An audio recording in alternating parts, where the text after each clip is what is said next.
अस्सलामुअलैकुम दोस्तों, 30 जुलाई 2020 जुमेरात का दिन है। हज मुबारक और तमाम अहबाब को एडवांस में ईद मुबारक। बात करते हैं ओमान में होम क्वारंटाइन, घर पर आइसोलेशन में रहने की मुतल्लक।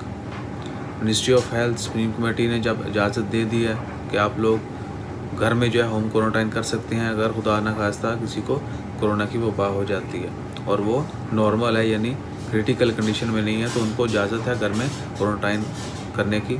लेकिन सर्टन कंडीशंस हैं, उन कंडीशंस के मुतल्लिक जानेंगे। 10 पॉइंट जो हैं वो मिनिस्ट्री ने इशू किए हैं। सबसे पहला है कि आप वेल वेंटिलेटेड रूम में रहेंगे, यानी बाहर हवा का जो है वो वेंटिलेशन होनी चाहिए, प्रॉपर वेंटिलेशन।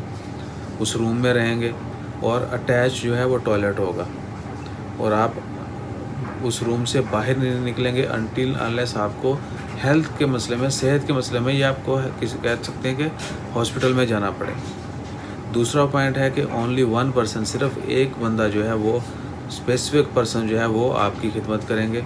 कुछ चीज़ की ज़रूरत है तो वही बंदा आपको ला के देगा, या आपने जो कपड़े वगैरह वॉश के लिए देने हैं या देकर कुछ भी, वो आप उसी बंदे को देंगे। वो एक ही बंदा ही आपके साथ कॉन्टैक्ट में रहेंगे और हमेशा वो बंदा जो है वो ग्लव्स का इस्तेमाल करेंगे आपसे मिलते वक्त और फेस मास्क। और आपका भी यही है कि जब आप हेल्थ सेंटर पे जाएंगे तो मास्क ज़रूर पहनेंगे, और जब आप वो केयर गिवर जो है उनसे मिलेंगे तो भी आप जो है मास्क ज़रूर पहनेंगे। तीसरा पॉइंट है यही कि केयर टेकर जो है वो हमेशा जो है वो मास्क पहनेगा और हैंड जो है ग्लव्स वो लाजमी पहनेगा। उसके अलावा जितने भी डिस्पोज चीज़ें हैं, यानी जो भी चीज़ें आप डिस्पोज करते हैं आपके यूज़ के बाद, उनको सोप और वाटर के साथ इमीडिएटली धोया जाएगा। जो भी चीज़ आप यूज़ करते हैं उनको इमीडिएटली सोप और वाटर के साथ आपके साथ वॉश किया जाएगा, सोप के साथ। चौथा पॉइंट है visitor and family visitor should not be allowed. जो भी विजिटर आप तक के घर पे आते हैं, मेहमान आते हैं, फैमिली मेम्बर आते हैं, उनको आपसे मिलने की इजाज़त बिल्कुल नहीं होगी। उसके अलावा आप ओपनली वक्तन फ़वक्तन जो है वो हैंड वॉश करते रहेंगे।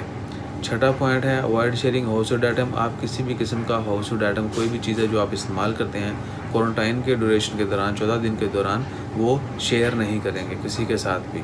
हाँ, वो कुछ भी हो, किसी फैमिली मेम्बर के साथ जो है वो शेयर नहीं करेंगे। उसके बाद आइसोलेट एंड शॉर्ट क्लीन, आपने डेली बेस पर कहा गया कि जिस रूम में आप रहेंगे वो उसको क्लीन करेंगे। उसके अलावा टॉयलेट जो है उसको भी प्रॉपरली क्लीन करेंगे, यानी आप कह सकते हैं कि डिसइंफेक्टेंट भी कर सकते हैं। उसके अलावा है जी 8वां पॉइंट कि the clothes and the other linen use by the isolated person. जो भी कपड़े आप यूज़ करेंगे, जो बंदा आइसोलेट रूम में रह रहा है, यानी जो मरीज़ है, उसका जो भी कपड़े वो इस्तेमाल करेगा उनको एक तो दूसरे कपड़ों से अलहदा रखेंगे और दूसरे कपड़ों से अलहदा ही वॉश करेंगे, यानी उनको दूसरे आम जो लोग कपड़े पहने घर में उनके साथ इकट्ठे वॉश नहीं करेंगे।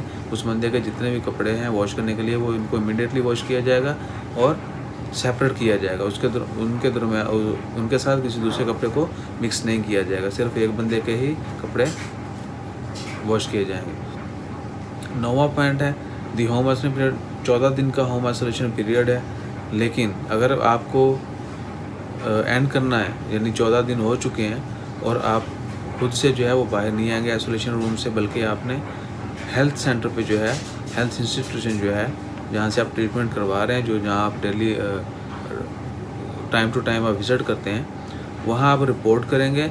उसके बाद जो है आपको इजाज़त दी जाएगी कि आप आइसोलेशन ख़त्म कर सकते हैं। और अगर आप इनमें से किसी भी चीज़ की खिलाफ वर्जी करके मुर्तकिब हुए तो आपके ख़िलाफ़ कानूनी कार्रवाई भी की जा सकती है। इसलिए अपना ख्याल रखें, सेहत का ख्याल रखें। इंशाल्लाह खैर। अल्लाह हाफिज़।